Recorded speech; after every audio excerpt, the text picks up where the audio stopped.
Mga kababayan, ang Pangulo ng Republika ng Pilipinas, His Excellency Ferdinand R. Marcos Jr. Sa ngayon, ang ating mahal na Pangulo ay mamamahagi ng 1,755 bags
Ama namin, pakinggan mo ang pagtawag namin sa iyong banal na pangalan. Basbasan mo ang aming pagtitipon, at kami kaluguran mo sa araw na ito. Pagyamanin mo, Panginoon, at maging nakaayon sa iyong kalooban ang aming pagkikita-kita mula sa simula hanggang katapusan. Masalamin nawa namin ang layunin mong dakila sa aming buhay, at maisagawa namin ngayon ang aming mga gawain na may kabutihan at pag-ibig sa aming kapwa. Kami ay naninigluhod sa iyong harapan na kami iyong patnubayan at iwaksi sa aming kaisipan ang anumang masasamang kaisipan.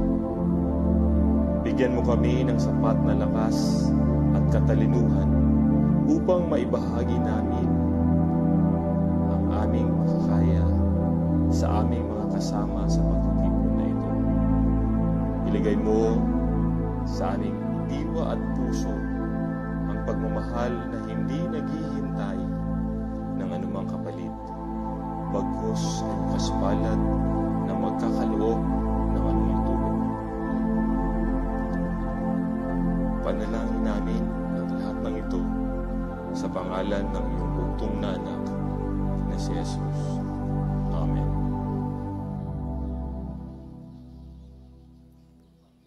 Maaari na po tayong umupo. Magandang umaga po sa ating lahat. Inaanyayahan po natin si Candaba Mayor Rene Maglangke upang magbigay ng pambungad na mensahe.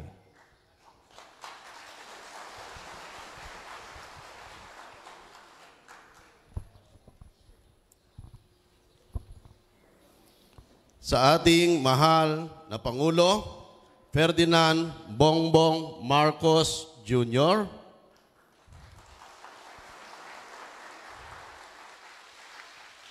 Secretary Francisco Kiko Laurel Jr. of the Department of Agriculture, sa lahat ng dumalo sa mahalagang pagtitipon na ito, magandang umaga sa inyo pong lahat. Ang Candaba ay may lawak na mahigit 20 hektarya ng lupa na binubuo ng 33 barangay. Nandiyan po sa harapan ang mga barangay captain natin na ang 19,000 hektarya po nito ay ginagamit namin sa agrikultura. Na ang nagtatanim po namin ng palay ay mahigit 10,500 na pamilya at nandito po ang kulang na 1,000 na nabiyayahan ng mga ayuda galing sa inyo po, mahal naming Presidente at kay Secretary Laurel. Nandito po tayo ngayon sa Barangay Mandili na kasalukuyang umaani ng third crop na mayroong halos 2,000 hektarya. Na kanina, kung nakita nyo, ang ating presidente mismo ang sumakay ng harvester at siya ay gumapas. Naluma kayo. Bilang isang munisipalidad na pangunahing industriya ay pagsasaka, ang aming bayan ay nakakapag-ani ng halos 2 milyong sako ng palay o katumbas ng 91 metriko tonelada tuwing tag-araw o dry season, katulad po nitong araw na ito, na ang kabuhang ektaryang tinataniman namin ng palay ay 17,000 hektarya at ang 2,000 ay tinataniman po namin ng iba-ibang klase ng gulay, kasama kung saan sumikat ang kandaba, ang pakwan at milon. Sa panahon po ng tag-ulan o wet season, dahil sinasakop ng kandaba swamp ang marami naming lupahin na sinasaka, nababawasan po ang aming harvest ng kalahati na umaabot lang ng 1 milyong sako ng palay. Dahil ito po ay binabaha ng 1 hanggang 5 beses taon-taon. Maliban po sa palay, ang bayan ng Candaba ay maraming palaisdaan.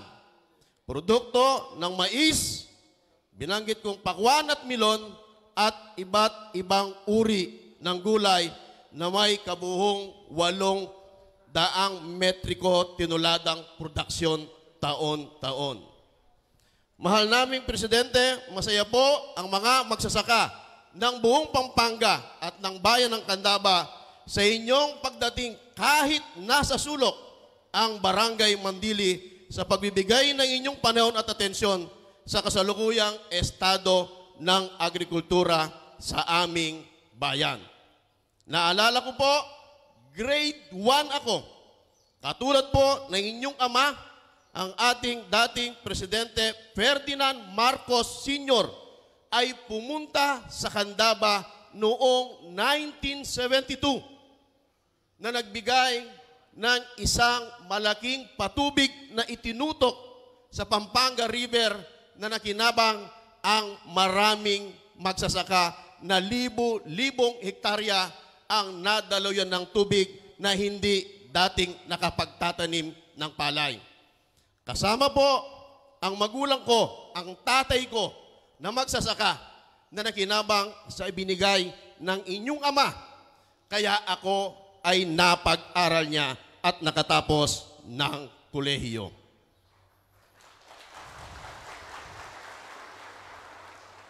Taos-puso po namin kayong pinasasalamatan sa pagbibigay ng maraming ayuda na 8,500 pamilyang Candabeño ang nakatanggap ng libreng binhe,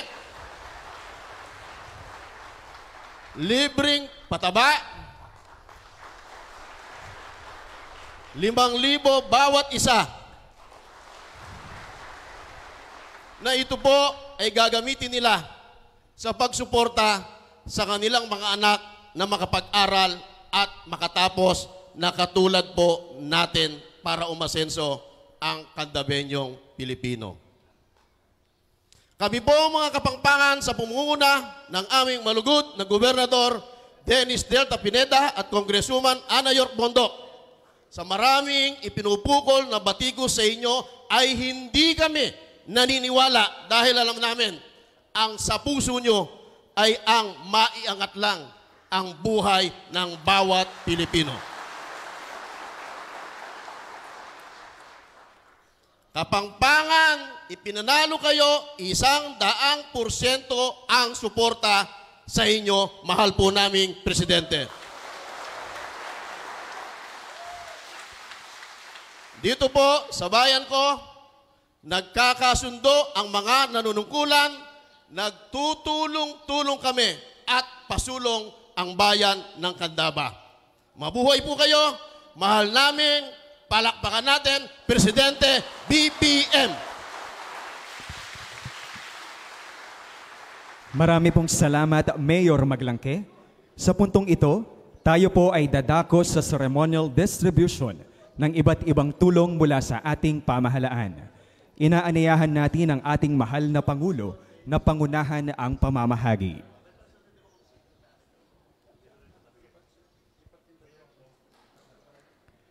Para sa Rice Farmers Financial Assistance sa 3,680 rice farmer beneficiaries, ito po ay tatanggapin nina Michael S. Basa,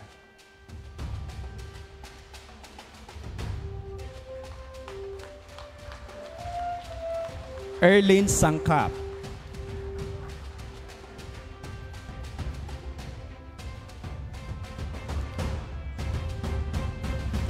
Amador Hugh de la Cruz,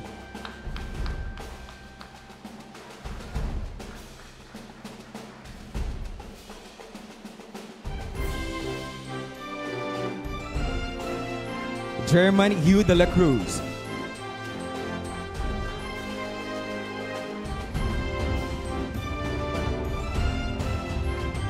at Alma M. Teodoro.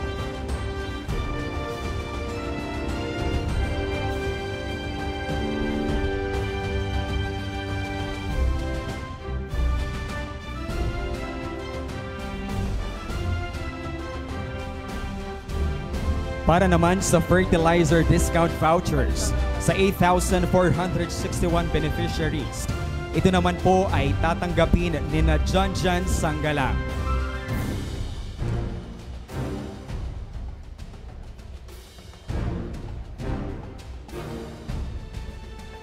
Jennifer Sanggalang,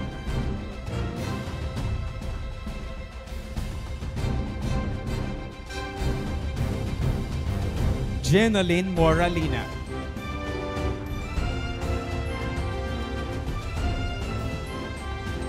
at Edmar Calictan.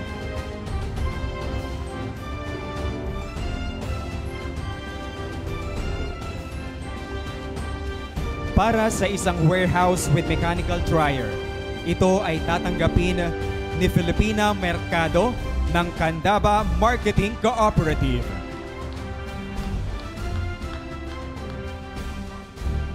Para sa Inspire Repopulation and Clustering Program, ito ay tatanggapin ni Carolina Ganya ng Pampanga Seed Growers Multipurpose Cooperative.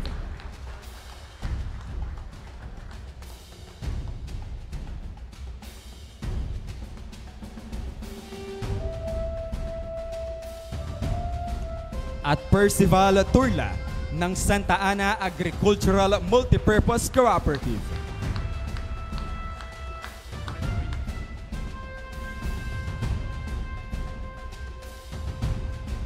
At para sa Agribusiness and Marketing Assistance Intervention, ito ay tatanggapin ni Clara Ortega ng Vizal Santo Niño Rice and Livestock Farmers Association. At Alfonso Flores ng Pansinao Parents Agricultural Association.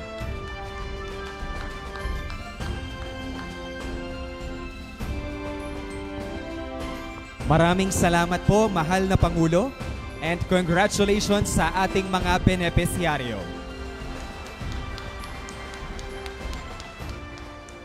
Sa puntong ito, inaaniyahan po natin ang kalihim ng Kagawaran ng Agrikultura, Francisco Chu Laurel Jr. upang ipakilala ang ating panauhing pandangal.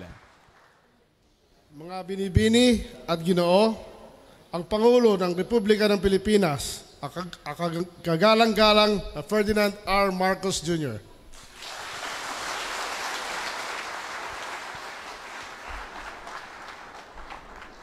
Maraming salamat sa ating kalihim ng Department of Agriculture. Department of Agriculture, ang ating Secretary Kiko Laurel. Andito rin po ang ating kongresista, Pampanga, 4th District Representative Ana York Bundok.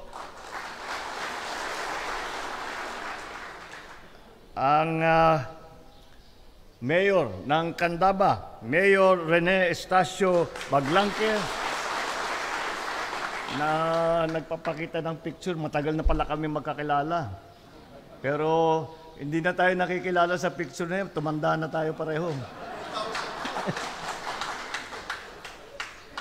Ang ating mga nagsasaka at ang ating mga kasamahan sa pamahalaan at lahat ng bisita na dumating ngayon, magandang umaga po sa inyo lahat. Nagtitipon-tipon po tayo ngayong araw dito sa Candaba, Pampanga upang makiisa sa pag-aani ng palay. Inaasahan natin na ang okasyong ito ay magsisilbing hudyat sa patuloy na paglago, hindi lamang ng industriya ng palay, kundi maging sa buong sektor ng agrikultura sa susunod na mga buwan. Nais kong ibahagi sa inyo ang kahangahangang tagumpay ng ating sektor ng agrikultura noong nakaraang taon. Dahil sa ating sama-samang pagsisikap, nagtamo tayo ng tala ng ani noong 2023 na umabot sa mahigit 20 milyong metric ton ng palay.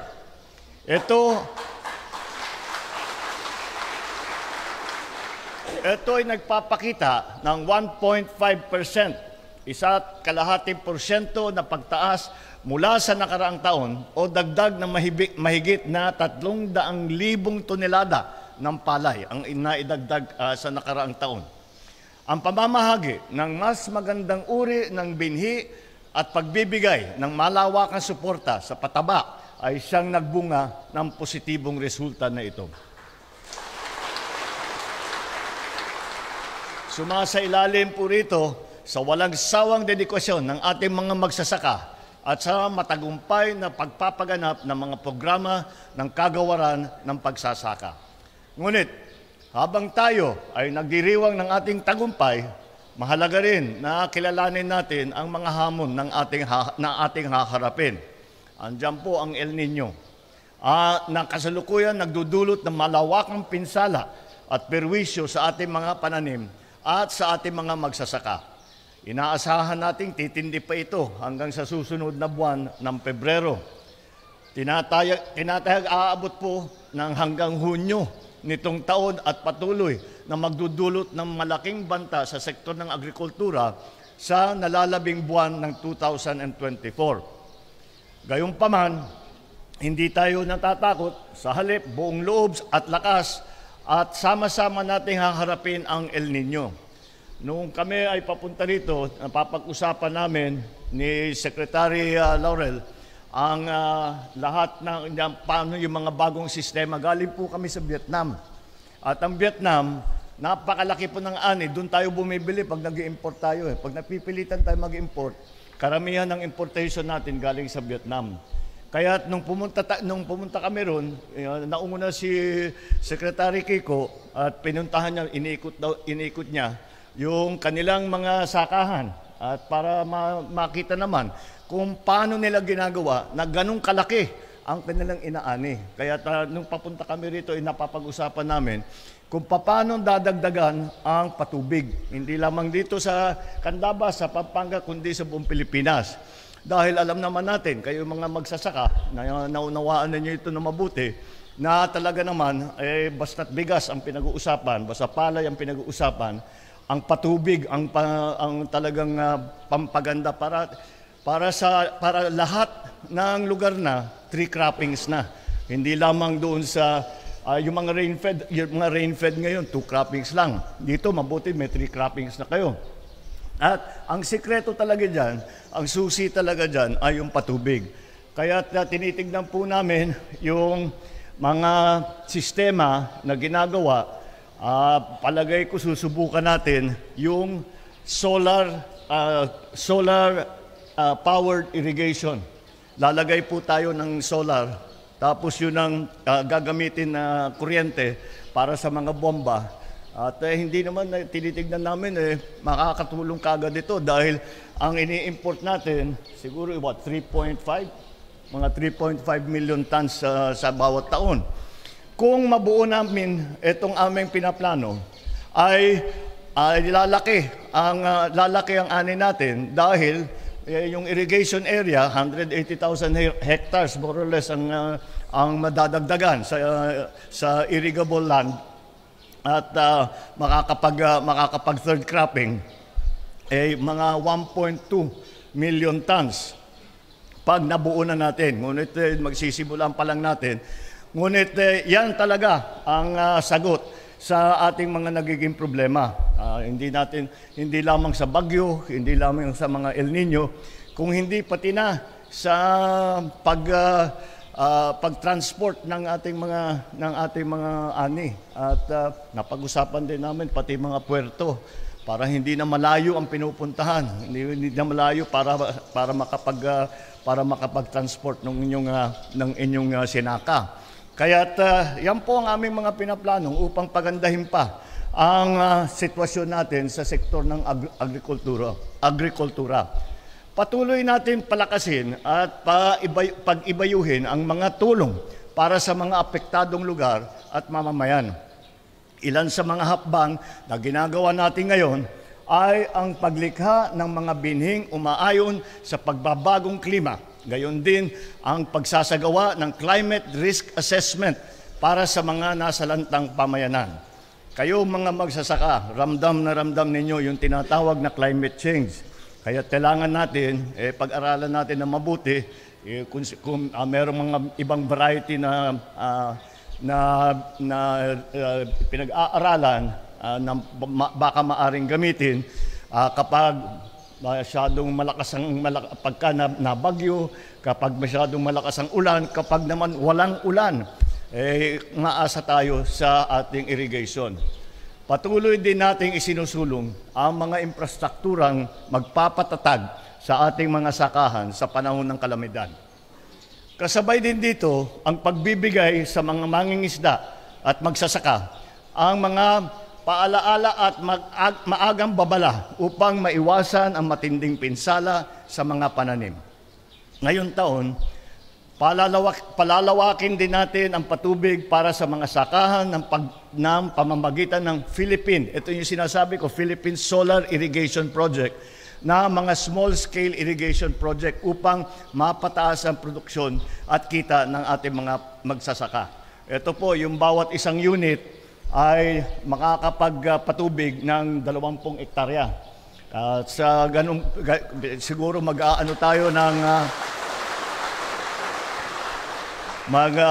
maglalagay tayo, libo-libo itong aming pinaplanong na ilalagay. At iniisip na nga namin kung paano sa budget, kung saan kukunin. At lahat ng tinatawag na supply chain, kung saan ang dinadaanan, pag inaanin ninyo, sasakay nyo, pati yung processing. Nakita naman natin dito, ang ganda-ganda ng rice field ninyo. Pero wala kayong processing. Kaya Bulacan pa yata pinapadala, no? Kaya yun ang dapat natin iunahin din, ang mechanization para dito na kayo mag-processing. Ang pinagbibili ninyo bigas na, hindi na palay. At nasa sa inyo, yung kaunting kita ay may iwan dito sa Candaba, may iwan dito sa Pampanga, hindi na mapupunta sa ibang lugar. Kaya't ganyan ang aming ginagawa dahil small scale. Marami namang tayong mga halimbawa na nakita sa iba't ibang bansa na maaari nating gayahin na bagay naman sa Pilipinas. Ito yung mga bagay-bagay na yan. At bukod pa rito, naglaan tayo ng 31 bilyong piso sa ilalim ng National Rice Program para sa taong 2024 upang pag-ibayuhin ang ating mga programa tulad ng production support, extension services, research and development, at siyempre yung irrigation network services. Patuloy rin natin gagamitin ang pondo mula sa Rice Competitive Enhancement Fund upang palakasin ang hanay ng ating mga manggagawa at magsasaka. Malaking bahagi ng pondong ito ay gagamitin sa pamamahagi ng makinarya tulad ng tiller, tractor, seeder, thresher, rice planter, reaper, dryer, at marami pang iba. Naglaan din tayo ng pondo para sa pagbibigay ng dagdag na puhunan para sa ating mga magsasaka. Ito ay panganganisawaan ng Land Bank of the Philippines at ang DBP, Development Bank of the Philippines. At sa pangunguna naman ng PhilMec, PhilRice, Agricultural Training Institute at TESDA, patitibayin natin ang kasanayan ng ating mga Pilipino sa modernong pagsasaka. Sa aming palagay, sa mga hakbang ito, naniniwala naman kami na makakamit natin hindi lamang ang pag-angat ng antas ng buhay ng mga magsasaka, kundi pati na rin ang modernisasyon ng sektor ng agrikultura. Sa mga ating mga minamahal na nagsasaka, ang inyong dedikasyon, sakripisyo at sipag ay tunay na nagsisilbing inspirasyon sa ating lahat. Ang inyong mga kamay na masigasig na nagbubungkal ng lupang inyong sinasaka, ang siyang nagbibigay ng buhay at sigla sa ating sambayanan. At ang bawat butil ng palay na inyong tinatanim ay siyang tutubo at magsisilbing haligi ng ating mas matatag at mas masaganang bukas. Kaya asahan ninyo na sasamahan kayo ng ating pamahalaan sa inyong pagsisikap nang makamit ninyo ang lahat ng inyong mithiin at mga pangarap. Ang ating pagtutulungan na mapaunlad ang ating sektor ng agrikultura ay isa lamang sa mga pangunahing hakbang tungo sa pagbuo ng isang bagong Pilipinas, kung saan walang nagugutom at ang lahat ng masigabong kumikilos para sa mas masaganang kinabukasan. Mabuhay kayong mga magsasaka. Mabuhay ang bagong Pilipinas. Maraming salamat po. Magandang umaga po sa inyo lahat. Maraming salamat po, mahal na Pangulo. Hinihiling po natin sa ating mahal na Pangulo na manatili sa stage para sa photo opportunity. Tinatawagan po natin ang ating DA officials para sa ating first set. LGU officials, maghanda na po.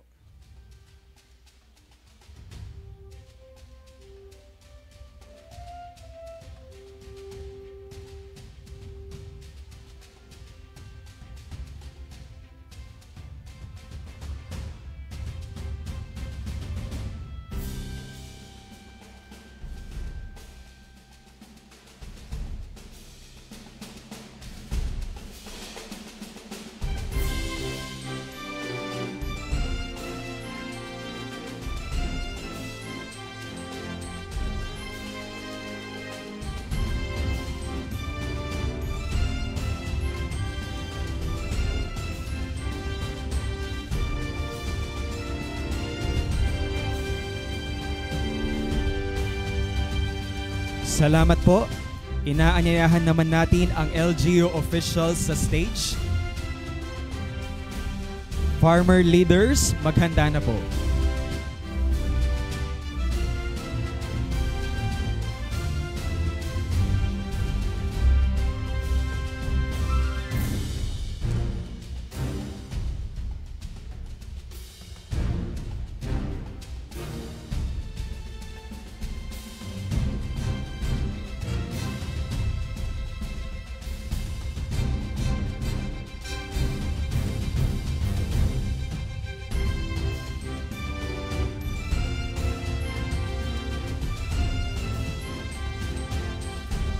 Salamat po.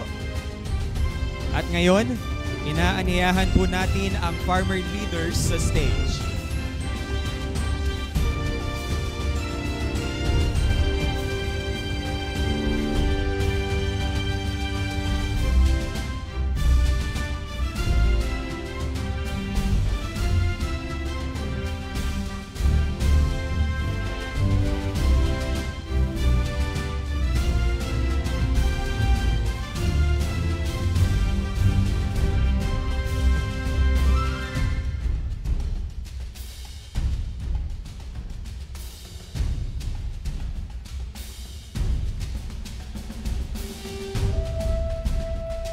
Salamat po.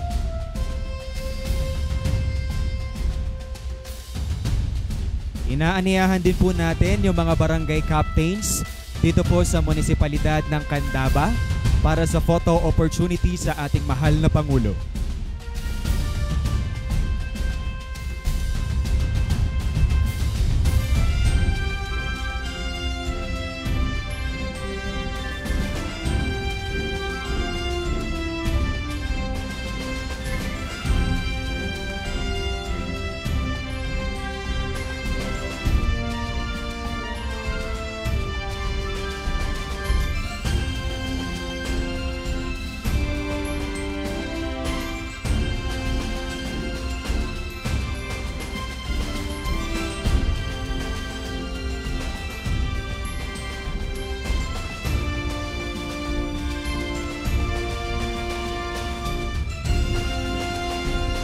Salamat po.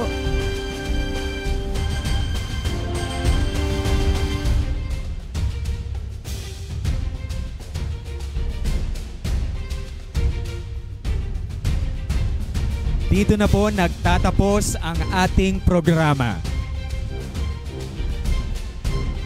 Taos-puso po kaming nagpapasalamat sa ating mahal na Pangulo sa kanyang patuloy na suporta sa ating mga magsasaka at sa pamamahagi ng tulong dito sa bayan ng Candaba, Pampanga.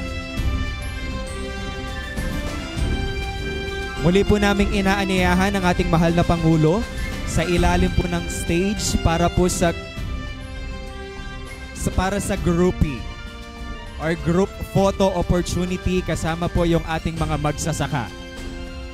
Inaaniyahan yung ating mga magsasaka na tayo po ay tumayo at sa ating pong mga kasamang nandirito, salamat.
Muli, salamat po.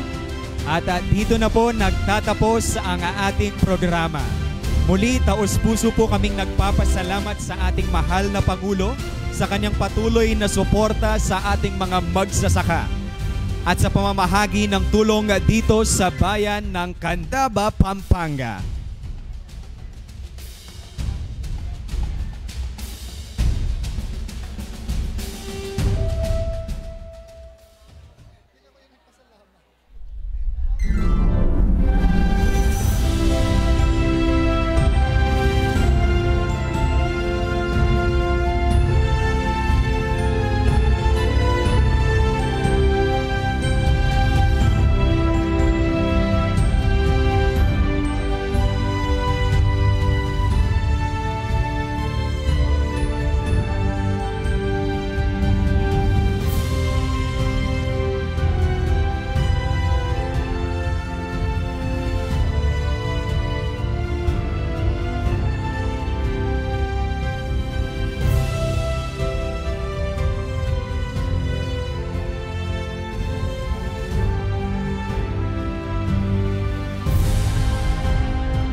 Muli, mga kababayan, ang Pangulo ng Republika ng Pilipinas, His Excellency Ferdinand R.